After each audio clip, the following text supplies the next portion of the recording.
Greetings brothers, the Blood Angels have just won a grand tournament, the Cosmic Quest, here in April 2021. So let's dive into the list, let's look at strengths, weaknesses or synergies, let's talk tactics and see if we can all learn something from this victory.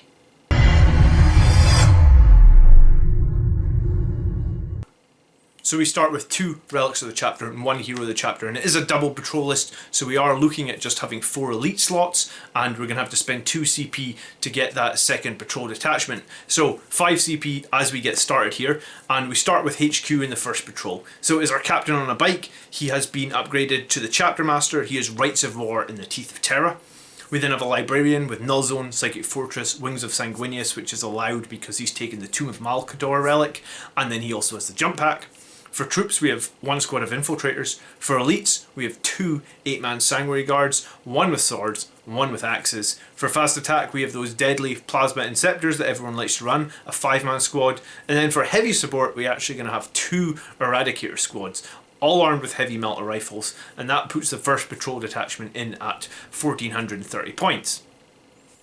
For Sanguinary Priest, he's been upgraded to the Chief Apothecary. He has the Icon of the Angel, he also has Jump Pack, and he is the Selfless Healer. So very useful force multiplier here in the Sanguinary Priest. We have 1 squad of infiltrators as the troops, and then for elites, we have 7 more Sanguinary Guard with axes, and we have 3 Blade Guard veterans. And that brings us in 570 points for a total list cost of 2000 points. And we do indeed start this list with 7 CP, as I mentioned before. Now real quick before we dive into the strategy, I did 2 videos in the last few weeks. One was the top 10 Blood Angels list, and one of the other videos was the top 8 Blood Angels HQ, and everything from this list is lifted right out of those. So I guess if you are wanting to build a competitive list, then those 2 videos would be a great start to watch. So if you haven't checked those videos out, you can do so. I'll link them up above right now. And so let's jump into the actual strategies that I see from this list, however. So this list is a very strong melee threat in the Sanguinary Guard, you know, combined with some solid firepower, and I think that is sort of the staple of the list as a whole, and I think this is something that I've been talking about in my lists that I've been running on stream and having great success with. You know, Blood Angels now I think benefit a lot from having some solid firepower, and this list probably proves that to a very high degree, having just won a grand tournament. So what other things has it got going for it? Obviously has that very utility-based librarian who has the Null Zone and the Psychic Fortress, and I think this Psychic Fortress Null Zone combination is actually brilliant. Early game, use the Psychic Fortress to protect your guys as they move across the battlefield. Late game, you turn off the enemy invulnerable saves. Also synergizes really well with units like Sanguinary Guard who have no invulnerable save. We also have those high damage eradicators with the heavy melter rifles, split into 2 squads here so they don't lose shots if they need to focus different targets. That would be the disadvantage in having them as a 6. And yeah, the heavy melter rifles are kind of insane. The damage output they can put out even at 24 inches is point for point some of the best damage you can get in 9th edition. And I guess at half range they're just absolutely disgusting, and there is ways to use your character here, for example your chapter master, so that they could still move and not take too much of a penalty either from rerolling 1s or either from rerolling everything with the chapter master buffs. We also have 5 plasma inceptors that can arrive near the chapter master to reroll those 1s and essentially clear out a good amount of enemy infantry, and or maybe a little like toughness 7 armor could potentially be targeted as well. Combo that with the Sanguinary Priest, who can basically 6+ feel no pain anything that's within 3 inches, and also his combat revival every turn, bringing a unit back to life, as well as granting everyone close to him reroll charges. I mean, typically in my games of late, the Sanguinary Priest never enters combat. He sits in the midst of unit bubbles, providing that 6+ feel no pain, providing the revival every turn. I'm kind of thinking that he's almost as valuable as a Standard of Sacrifice from previous editions. Maybe a little bit less, but the revival is super strong right now, especially if you use it on expensive models. So Sanguinary Guard, great for revival. So I guess this is one of the staples of this list. I guess you could also revive your Inceptors or your Eradicators. You know, the Inceptors are 55 points a model. That is a great revival right there. So lots of options what you can do with the Sanguinary Priest. And I guess with the jump pack, he can basically move 12, then advance d6 plus 1, and then do a revive if you're within 3. So he's got pretty much reliable 20-inch revive range, right? At the start of your turn, you jump, you advance, and then if you're within 3, you're reviving just about anything. So yeah, I like this Sanguinary Priest a lot. He's very core in the Blood Angels lists as it stands. One thing to be said about this army is it is just pure damage, right? There's a little bit of utility there in our Psyker, but there is no way to counter any sort of fight last shenanigans. And I did check the top placings at this tournament, and there didn't seem to be any Death Guard at the tournament. So I don't know if the Death Guard had a strong showing or if they just weren't there. But I think right now Death Guard, I have been seeing other grand tournaments that Death Guard are definitely placing high at, and I think Blood Angels do suffer a little bit if you don't have some way to counter the fight last that Death Guard can bring. And I know that they can't castle too effectively, but I have seen it and I have had problems with it myself, hence I bring the Whirlwind in every battle. So this list doesn't have a Whirlwind, so there's maybe something to be said. And because it doesn't have the Whirlwind as well, there's no real way to turn off Overwatch. So there's a couple of slight weaknesses, but it's a very, very damage-based list. So one notable exception to this list, especially when it's running 23 Sanguinary Guard, is there is no Sanguinary Ancient. And in previous editions, the Sanguinary Ancient was almost like an auto-include. And now I think they've just overcosted him at 120 points for the model. It's just too much. He's essentially the same cost as 4 more Sanguinary Guard, so I think in this list, I think it's the right call to not include the Sanguinary Ancient. I mean, the Wrath of Baal can provide some value, but it's kind of telling that a tournament-winning list is no longer including the Sanguinary Ancient, so something to consider if you are still running him. Maybe he's sort of fallen down the pecking order a little bit. So let's talk strengths, and it does have a crazy amount of melee strength. Sanguinary Guard are pretty much one of our most damaging units, so having 23 of them is going to be amazing. I run 8 in my current list and I think they're pretty good, so 23 is very, very good. The Plasma Inceptors, potentially on high power, are super deadly. I mean, you have to deal with the one, overcharge issue, but Plasma Inceptors are picked by a lot of people currently, so I can see why they do win games, and they can definitely clear out like huge screens of enemies in a single turn when they arrive, especially if we play Descent of the Angels on them, when they will be hitting on 2s, and if they're close to that Chapter Master, potentially re-rolling their 1s. It's definitely got some solid screening as well, this list, right? So we have the Infiltrators, and 2 squads of Infiltrators can screen a huge area. That's essentially 2 12-inch Deep Strike Denial bubbles. I love the Infiltrators. I run 1 squad of them every game pretty much. I feel like they just give you a lot of options in terms of like backfield control. And I know some people like to run Incursors more offensively, but I think Infiltrators really are worth their weight in gold. We also have like a good balance in this list, right? So if you actually add it up, it's like 550 odd points of shooting, and it's all in Meltas and those Eradicator Plasmas. So these are all strong shooting options that are gonna kill things every turn, and they kind of need to be dealt with by the opponent, So I mean, one of the strengths that I've been seeing in my lists is overloading your list with threats. And I guess the 2 patrols here, so we don't need to take that 3rd troop choice, means that this list can just be overloaded with threats. Be it those Eradicators, they would need to be dealt with. Those Inceptors, they need to be dealt with. 23 Sanguinary Guard need to be dealt with. If they're not dealt with, they're going to go around the board and they're going to do a lot of work. And I think this is the strength of Blood Angels right now, in that I've recently stopped running a battalion, and I don't think I'm going back anytime soon. So I think there's a lot of strength in sort of these double patrols, or a patrol and vanguard. And we're going to continue covering lists like this that win tournaments, and also I'm going to be running them and taking them to tournaments soon as well, so you'll get to see all those live on the channel. And then the final biggest strength really is when we get to turn 3 and we get to Savage Echoes. If we've managed to keep a lot of those Sanguinary Guard alive, then potentially you're looking at 100 plus attacks easily, because it would be 23 Sanguinary Guard and they get 5 each. So kind of an insane amount of attacks, or the same amount of damage potential that this list can bring. And I think, like I said earlier, that is the strength of this list. It's just pure damage output, and you're just hoping to overwhelm your opponent with threats and kind of get up in their face with those Sanguinary Guard and do a lot of work.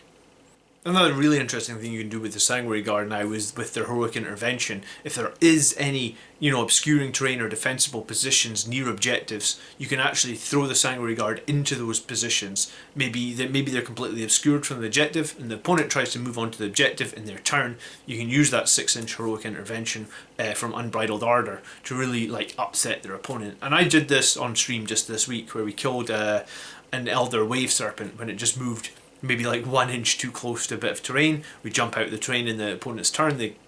It's kind of a gotcha a little bit, because people don't expect a 6-inch heroic intervention from a squad. I mean, they know about it, but they don't always remember and expect it. So something to keep an eye out. And I guess that's possibly one of the additional strengths with this list, is 3 squads of Sanguinary Guard.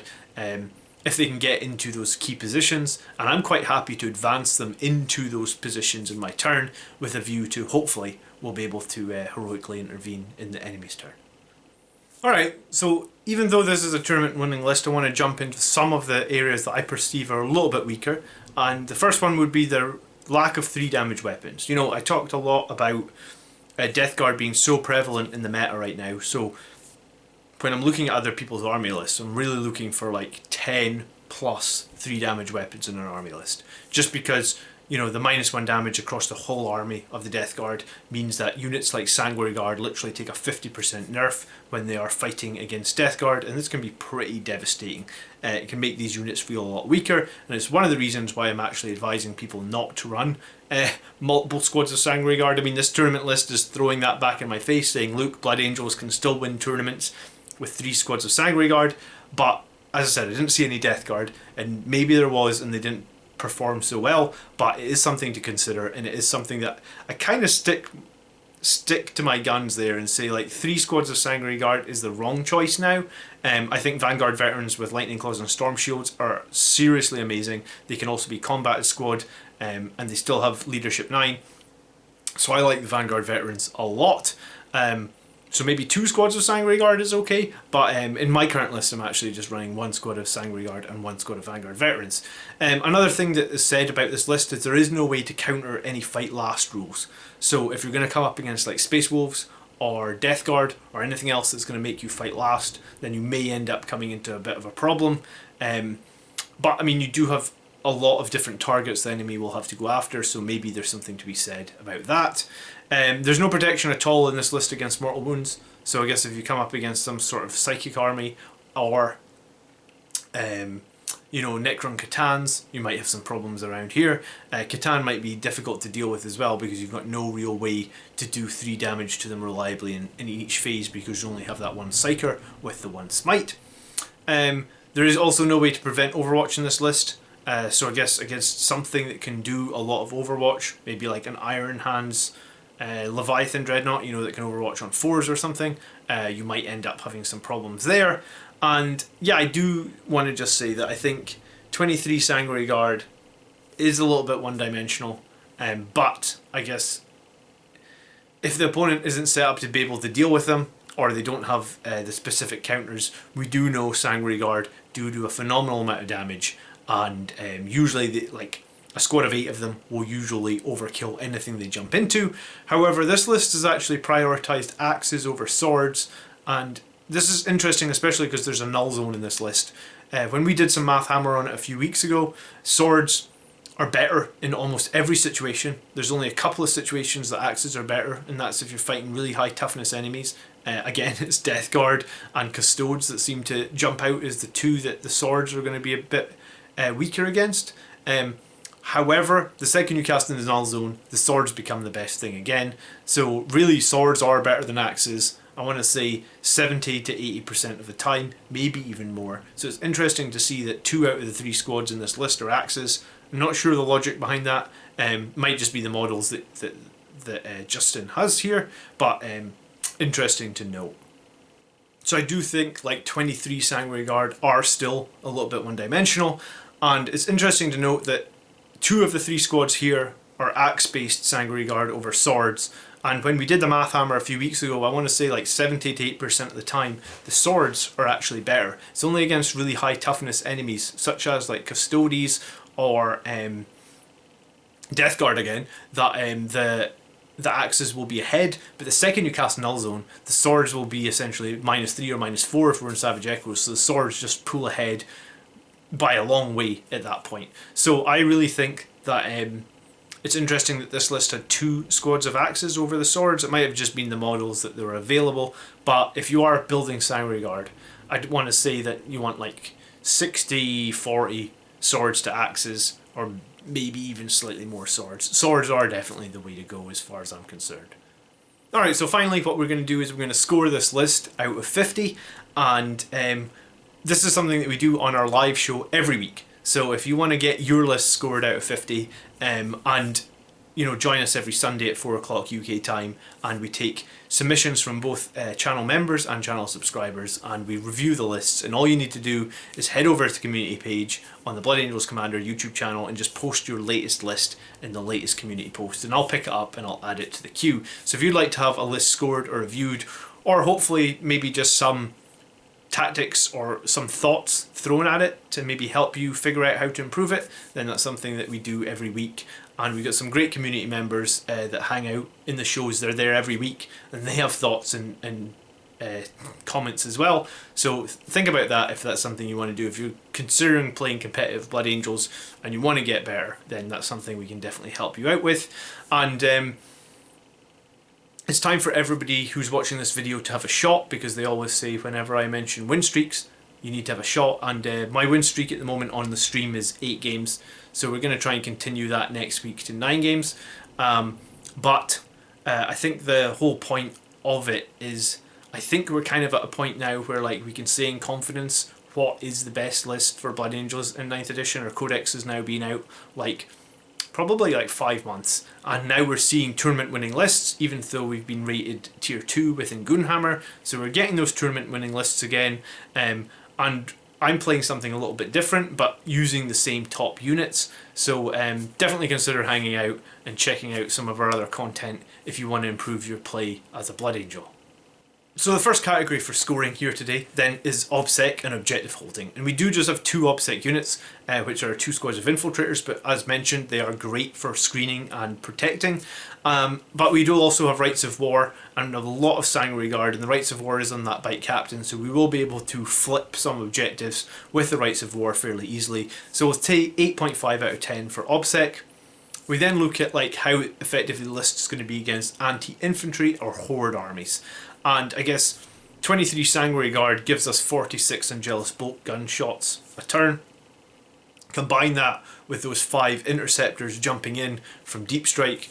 Potentially we have a lot that can clear screens here. So we can clear a lot of screens. We can also kill a lot of units with the Sangreguard just under sheer weight of attacks and close combat as well. So I've said 9 out of 10 for anti-infantry horde in terms of this list. For any anti-vehicle / monsters, and this encompasses sort of like any big bads that you might actually find on the tabletop, I've said 9.5 out of 10.